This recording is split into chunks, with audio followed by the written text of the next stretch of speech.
Since the Z6II has come out, everyone has been trying to prove how good the autofocus is.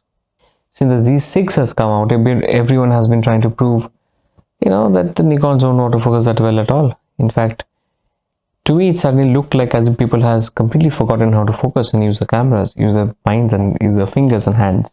Now, Manny Ortiz came up with this review where he compared the Z6II with the Canon R6, Canon R5, the A7 III and the A7S III, and he showed, I'll put up the link here, he showed how beautifully the Z6II focuses, and he points out to just one problem which I have also shown. As you can see, that if there's an object in front of the subject, if there's a, like in my case it was a tree, it tends to focus on that. In his case it was a bush and it did the same thing. So if there's an object which is pretty near the camera and your subject is a person, it tends to prioritize what's right in front of it. That's because it needs to understand that you are still trying to focus on the person. Size of the subject, the size of the person on the screen matters, and that's one thing where Z6II could still slightly improve, but it's not really a need for improvement. It's just a character that it's just how Nikon prefers it to be, or at least that's how it looks like.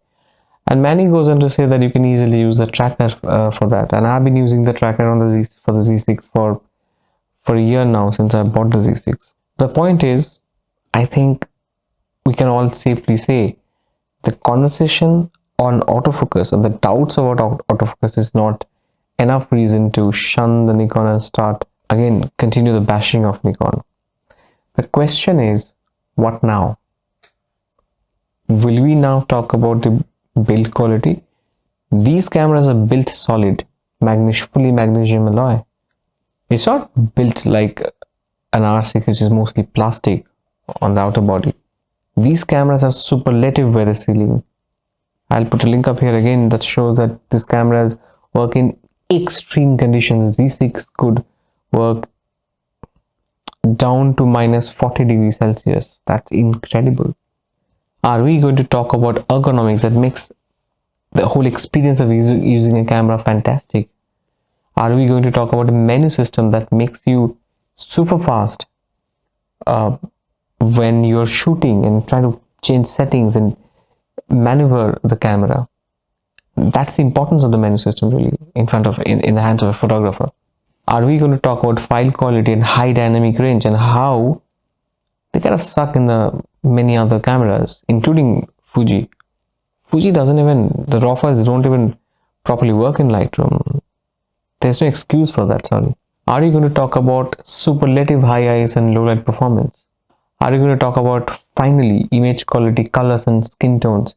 Yes, colors and skin tone can be manipulated, can be changed, but the point is, you put in that much more effort to get the right skin tone, and skin tones are not easy to correct at all. Not everyone can do that. Very few people actually are blessed with the skill of actually managing and correcting a skin tone. It's not easy. I'm brown.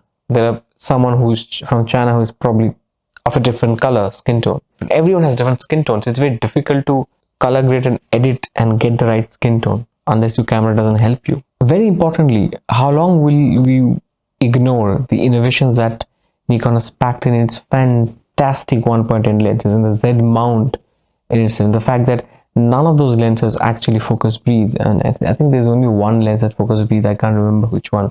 The Z lenses simply do not focus breathe. They're all made for photography and for videography. You buy the set of lenses, you're set. Essentially, you're set. They're beautifully customizable lenses. The rings on the lenses can be, can become whatever you want it to become. You want to change the ISO, you want to change the aperture, you want it to do something else, you can program it likewise. Of course, not to forget the output, and how Taylor Jackson keeps talking about the artistic output of the Z lenses.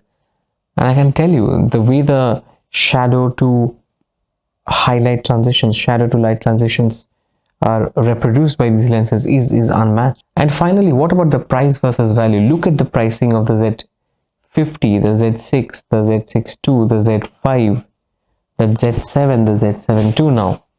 I mean, the price versus value equation is frankly unmatched. And yes, they don't have internal 10-bit recording, but well, if you're a professional, you could buy an external recorder and actually shoot a proper shoot in a proper codec. You can shoot up to RAW. If I'm just a photographer, why should I carry the cost of the kind of video that I do not need? If I'm a photographer, I'm willing to pay $2,000 and I should be good with the camera that I have. I shouldn't have to carry the cost of a 10-bit recording video camera also, because I'm probably not looking for it. So you see how the Panasonic S5 is priced. It's more for the videographers, and the Z6 and the A7 III, these are for photographers mostly, which can also do adequate video. Similarly, Panasonic S5 can also do adequate photography. So there's a focus area, and people shouldn't have to bear the cost. And if someone wants to do a little bit more on the video side, you can do that. The camera is fully extendable. So is that a criticism? So now what can I talk about really? What are your excuses? Well, let me help you out. Make some noise about the 10-bit internal recording. The 10-bit that you're highly unlikely to use if you're an average user. The 10-bit that R6 gives you, the 10-bit that R6 gives you in an inferior file format. Make some noise about the lack of 4K 60p in full frame that no one gives you within $2,000 price bracket. Well, good luck. For the rest of you, see you around, see you soon. Please share, like, subscribe. Especially subscribe, because it's a new channel and it's going to keep us going really. Some of you have commented recently and it was fantastic talking to you guys in the comment section. The bigger point is, very important point, it doesn't take you much to subscribe. So please guys, keep doing. And there's some other videos in the channel, check them out. There's a lot of conversation going on in this channel about Nikon and the Z mount and the future of this very evolving system. I'm also very enthusiastic about the Fuji system, because we are very enthusiastic about the Fuji system, because we think Fuji adds a certain kind of flavor and value to the entire camera business industry for professionals and enthusiasts alike. So that's one system I'm really interested in, but I think Fuji has a lot of work to do with the lenses as well. But these are conversations for later on. So see you around, see you soon. Thanks.